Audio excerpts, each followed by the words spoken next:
महिंद्रा ने फाइनली अपनी 5 door Thar launch कर दी है। प्राइस रखी है 13 लाख रुपए फॉर पेट्रोल इंजन, 14 लाख रुपए फॉर डीजल इंजन एंड नाम रखा है थार रॉक्स। लगता है 3 डोर थार कस्टमर वालों से राय लेके नाम रखा है। खैर मजाक की बात अलग है, महिंद्रा ने गाड़ी काफी बढ़िया लॉन्च की है एंड जो प्राइस हमने एक्सपेक्ट की थी कि 15 लाख के आसपास लॉन्च होगी, उससे भी 1-2 लाख नीचे ही रखी है। बट ये इंट्रोडक्टरी प्राइस है तो जल्दी ही शायद 1.5-2 लाख रुपए बढ़ जाएगी, इसीलिए लोग सोच रहे हैं कि अभी इसको बुक करा दिया जाए, खास करके जो MX-1 वेरिएंट जो इसका बेस वेरिएंट आता है। एंड इसीलिए हम इस वीडियो के अंदर थार रॉक्स MX-1 वेरिएंट के बारे में बात करने वाले हैं कि इसमें आपको क्या क्या फीचर्स मिलते हैं, किस प्राइस पे आती है, क्या क्या engine and gear box option मिलते हैं। सबसे पहले इंजन की बात कर लेते हैं। तो इसके अंदर आपको सेम वही 2 इंजन ऑप्शन मिलेंगे जो आपको टॉप वेरिएंट में मिलते हैं। पहला एक 2 लीटर का पेट्रोल इंजन एंड दूसरा 2.2 लीटर का डीजल इंजन। एंड पावर भी सेम ही रहने वाली है। पेट्रोल में 160 bhp and 330 newton metre of torque, वहीं डीजल में 150 bhp और 330 newton metre of torque. But ये दोनों इंजन आपको सिर्फ और सिर्फ मैनुअल में मिलेंगे, ऑटोमेटिक का आपको कोई भी ऑप्शन नहीं मिलेगा। अगर ऑटोमेटिक लेना है तो इससे एक ऊपर वाले वेरिएंट MX-3 के साथ जाना होगा, जिसकी लगभग पेट्रोल की प्राइस होगी 15 लाख रुपए एंड डीजल में प्राइस होगी 17.5 लाख रुपए। एंड अगर 4x4 में लेना है तो कम से कम AX5 लेना होगा, जिसकी प्राइस लगभग 20-22 लाख रुपए के आसपास होने वाली है। अभी अनाउंस नहीं की गई है। इन वेरिएंट्स के ऊपर भी जल्दी वीडियो आने वाली है, तो चैनल को सब्सक्राइब करके रख लेना। फिलहाल के लिए इसी वाले वेरिएंट के बारे में बात करते हैं। इसके अंदर आपको दोनों इंजन मिलते हैं, पेट्रोल डीजल, सिर्फ और सिर्फ मैनुअल ट्रांजैक्शन के साथ में एंड सिर्फ और सिर्फ 2 व्हील ड्राइव का ऑप्शन ही मिलेगा। इससे ज्यादा अगर कुछ लेना है तो आपको ऊपर वाले वेरिएंट के साथ में जाना पड़ेगा। फ्रंट से गाड़ी का लुक ऑलमोस्ट वैसा ही है जैसा टॉप मॉडल का है, क्योंकि यहाँ पे महिंद्रा ने सेम वही ग्रिल दे रखी है जो टॉप वेरिएंट में आती है। तो इस बात के लिए भाई महिंद्रा को एक थम्स अप। एंड इसके अलावा महिंद्रा ने एक और कमाल की चीज दी है भाई साहब, बेस वेरिएंट की आपको हेडलैम्प में LED मिल जाएंगी, वो भी प्रोजेक्टर वाली। भाई बेस वेरिएंट में LED मिल जाए वही बड़ी बात है। महिंद्रा ने यहाँ प्रोजेक्टर LED दी रखी है। एक बार आपको जला के दिखा देता हूँ, जलने के बाद कुछ ऐसी लगेगी। हाँ, टॉप वेरिएंट में जो आपको DRL मिलती है C शेप में, वो यहाँ पे नहीं मिलती। C शेप में क्या है, यहाँ पे कोई भी DRL नहीं मिलती, जो कि ऑब्वियसली बात है, बेस वेरिएंट के हिसाब से चल सकता है। एंड यहाँ पे आपको कोई भी फॉग लैम्प भी नहीं मिलेगा। एंड इसके अलावा एक और डिफरेंस आपको यहाँ पे देखने के लिए मिलेगा कि इसका जो बम्पर है वो ब्लैक है। टॉप वेरिएंट में अगर आप देखोगे तो वहां पे आपको सिल्वर फिनिश मिलेगी, बट इसमें कोई बड़ी प्रॉब्लम नहीं है यार, ये ब्लैक कलर में भी काफी अच्छा दिखता है। इसके अलावा जो टर्न इंडिकेटर है वो भी LED के अंदर मिल जाते हैं, तो ये भी एक अच्छी बात हो जाती है, थोड़ी प्रीमियम दिखती है। तो फ्रंट से तो गाड़ी में कोई प्रॉब्लम है ही नहीं, ऑलमोस्ट आपको टॉप मॉडल जैसी ही दिखती है।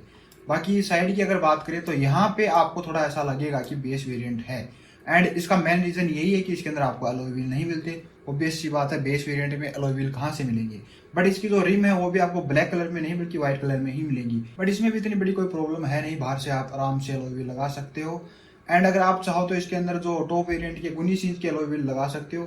अदरवाइज इसके अंदर आपको 18 इंच की स्टील रिम मिलती है, तो आप इसको चेंज करवा के थार जो 3 डोर आती है उसके अलॉय व्हील लगवा सकते हो। उसमें आपको टायर चेंज नहीं करने पड़ेंगे एंड वो ज्यादा अच्छे दिखते हैं भाई, मुझे तो वही ज्यादा अच्छे लगते हैं। एंड इस एक चीज को अगर आप छोड़ दो तो आपको बिल्कुल भी नहीं पता चलेगा कि ये बेस वेरिएंट है। एंड साइड फेंडर पे जो ये इंडिकेटर है ये भी LED में है, तो ऐसी छोटी मोटी चीज में तो महिंद्रा ने कोई कॉस्ट कटिंग करी नहीं है, फीचर्स गाड़ी में भर भर के दिए हैं। फ्रंट डोर का जो हैंडल है वो आपको ब्लैक कलर में ही मिलेगा, बट ये टॉप वेरिएंट में भी ब्लैक कलर में ही आता है। एंड जो रियर डोर का हैंडल है वो बॉडी कलर में मिलता है, सेम जैसे टॉप मॉडल में आता है। बाकी जो फुट स्टेप मिलता है वो भी आपको सिल्वर फिनिश के साथ में मिलता है, बिल्कुल टॉप वेरिएंट की तरह। अब आ जाते हैं इसके पीछे। एंड पीछे से भी ये गाड़ी बिल्कुल टॉप वेरिएंट की तरह ही दिखती है, सिवाय इस चीज के कि यहाँ पे आपको अलॉय व्हील नहीं मिलता। ऑब्वियसली गाड़ी में अलॉय व्हील नहीं है, तो यहाँ पे भी स्टील रिम के साथ ही टायर लगा हुआ है। बाकी जो रियर टेल लैंप है वो आपको LED में मिल जाती है, टर्न इंडिकेटर भी LED में है। एंड जो रिवर्स लाइट है वो हेलोजन बल्ब है, बट वो टॉप वेरिएंट में भी हेलोजन ही है। 2 पार्किंग सेंसर यहाँ पे आपको मिल जाएंगे, रियर पार्किंग कैमरा यहाँ पे नहीं दिया हुआ है। एंड मेरे ख्याल से यहाँ पे रियर ग्लास पे वाइपर भी नहीं है, ना ही डिफॉगर है। अगर महिंद्रा दे देती तो वो काफी अच्छी बात हो जाती। तो भाई बाहर से तो गाड़ी में बेस वेरिएंट के हिसाब से कोई प्रॉब्लम है ही नहीं, बस अलॉय व्हील लगा लो एंड बाहर का लुक बिल्कुल चुम्बेश्वरी हो जाएगा। तो अब गाड़ी के अंदर चलते हैं एंड अंदर से देखते हैं कि गाड़ी क्या कैसी है। तो सबसे पहले आपको कुछ ऐसा स्टीयरिंग व्हील देखने के लिए मिलता है जो आपको स्कॉर्पियो एन के बेस वेरिएंट में भी मिलता था। सबसे पहले आपको यहाँ पे ड्राइवर साइड डोर पे चारों पावर विंडो के बटन मिल जाते हैं विद चाइल्ड लॉक बटन। एक चीज अगर हम यहाँ पे नोटिस करें तो आपको ORVM के लिए यहाँ पे कोई भी कंट्रोल नहीं मिलता, यानी कि ORVM पूरी तरह से मैनुअल कंट्रोल करना पड़ेगा। मैनुअली एडजस्ट करो, मैनुअली ही फोल्ड अनफोल्ड करो। तो अगर ये चीज महिंद्रा यहाँ पे दे देता तो काफी अच्छी चीज हो जाती। बट वही बात है कि महिंद्रा को भी कुछ ऐसा रखना था ताकि लोग इस वेरिएंट की बजाय ऊपर वाले वेरिएंट के ऊपर जाएं। बाकी स्टीयरिंग पे माउंटेड आपको कुछ कंट्रोल्स मिल जाएंगे जिसकी हेल्प से आप MID एंड थोड़ा बहुत म्यूजिक वगैरह को कंट्रोल कर सकते हो। एमआईडी क्लस्टर को आप देखो तो आपको वही एमआईडी क्लस्टर मिलता है जो आपको थार 3 डोर में मिलता था, एंड ये काफी यूजफुल है। आपको यहाँ पे जितनी जरूरत की इन्फॉर्मेशन होती है वो सारी मिल जाती है। आरपीएम एंड जो स्पीड है वो आपको एनालॉग में मिल जाएगी, एंड बीच में एक छोटी सी डिजिटल स्क्रीन दी हुई है जिसपे आपको डिसेंट टाइप ऑफ इन्फॉर्मेशन मिल जाएगी। इसके अलावा साइड में देखने पर आपको ऐसा लगेगा कि इसके अंदर कोई भी इंफोटेनमेंट स्क्रीन नहीं मिलेगी, बट मिलने वाली है। थार के बेस वेरिएंट से ही आपको टच स्क्रीन मिलना स्टार्ट हो जाएगी, बट ये बेसिक वाली होगी। इसके अंदर आपको कोई भी एंड्रॉइड ऑटो या फिर एप्पल कारप्ले वाला सिस्टम नहीं मिलेगा, बट आप म्यूजिक वगैरह या फिर कॉल वगैरह कर सकते हो आराम से। तो ये भी एक काफी अच्छी बात है कि बेस वेरिएंट से ही आपको कंपनी फिटेड टच स्क्रीन मिलेगी। नीचे की तरफ आपको सेम वही एसी वेंट मिलते हैं जो थार 3 डोर में आती थी, एंड एसी है वो भी ऑटोमेटिक ऑब्वियसली नहीं मिलने वाला, मैनुअली मिलेगा, बट ये काफी अच्छा दिख रहा है।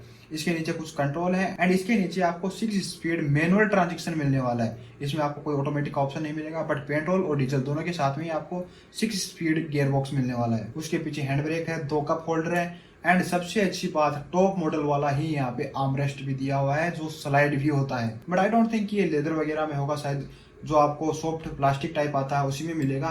बाकी जो सीट है वो आपको ब्लैक कलर में मिलेगी, एंड ये एक अच्छी चीज है भाई। व्हाइट कलर ज्यादा गंदा होगा तो ब्लैक में दी हुई है, तो वो भी अच्छी बात है। एंड इसके अलावा एक और चीज महिंद्रा ने क्लियर करी है कि बेस वेरिएंट ही एक ऐसा वेरिएंट है जिसको अगर आप गंदा हो जाता है तो आप गीले कपड़े से साफ कर सकते हो, क्योंकि इसके अंदर आपको कोई भी लेदर या सॉफ्ट टच मटेरियल नहीं मिलता जो पानी लगने से खराब हो। बाकी ऊपर के जितने भी वेरिएंट है वो आपको टोटल व्हाइट मिलेंगे, एंड उनको आप गीले कपड़े या फिर किसी भी पानी वगैरह के मटेरियल से साफ नहीं कर सकते। एंड रियर सीट से कुछ ऐसा लुक मिलता है। यहाँ पे आपको सनग्लास होल्डर मिल जाएगा, एंड यहाँ पे कोई भी लाइट नहीं दी गई है। लाइट जो है वो सिर्फ बीच में एक ही मिलेगी, जो भले ही इन्होंने एक दी हो बट एलईडी के अंदर दी है। एंड इसके अलावा एक और चीज अगर आपने नोटिस की हो कि हर एक डोर पे आपको ऐसे 2-2 हैंडल मिलेंगे जिनको पकड़कर अंदर आराम से चढ़ा जा सके। विंडो एरिया भी काफी ज्यादा है तो गाड़ी काफी एयरी फील होने वाली है। वैसे भी व्हाइट कलर है तो ज्यादा एयरी फील होगी। रियर पे तीनों के तीनों हेडरेस्ट आपको एडजस्टेबल मिलते हैं। 6 के 6 एयरबैग आपको बेस वेरिएंट से ही मिलना स्टार्ट हो जाते हैं, एंड पासों पैसेंजर के लिए आपको 3.0 सीट बेल्ट मिल जाते हैं।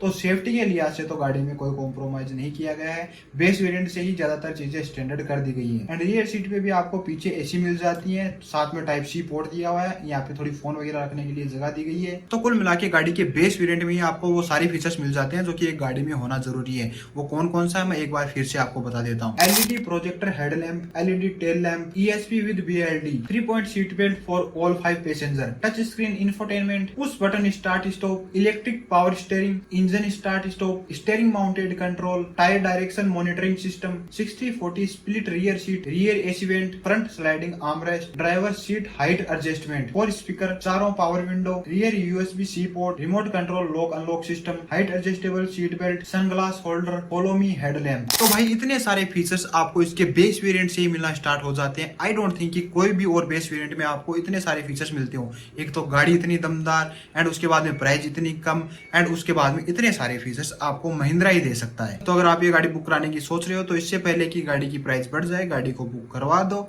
हाँ, बट एक चीज का ध्यान जरूर रखना कि गाड़ी में वेटिंग पीरियड काफी अच्छा खासा रहने वाला है। अगर आज बुक कराते हो तो मिनिमम 6 से 8 महीने तो लगने ही वाले हैं, 12 महीने भी लग सकते हैं, क्योंकि अभी तक 3XO के ही बेस वेरिएंट की डिलीवरी होना स्टार्ट नहीं हुए हैं। कुछ ही गिने चुने लोग हैं जिनको ये बेस वेरिएंट मिलता है, एंड ये महिंद्रा की खासियत है भाई। बेस वेरिएंट को सस्ता लॉन्च करो, गाड़ी की हाइप बनाओ, एंड कभी डिलीवरी ही मत करो। तो भाई अगर आप इतना वेट कर सकते हो तो गाड़ी को बुक करवा लेना। गाड़ी काफी दमदार है अपनी प्राइस के हिसाब से, एंड चैनल को सब्सक्राइब कर लेना ताकि हम बार बार मिलते रहें।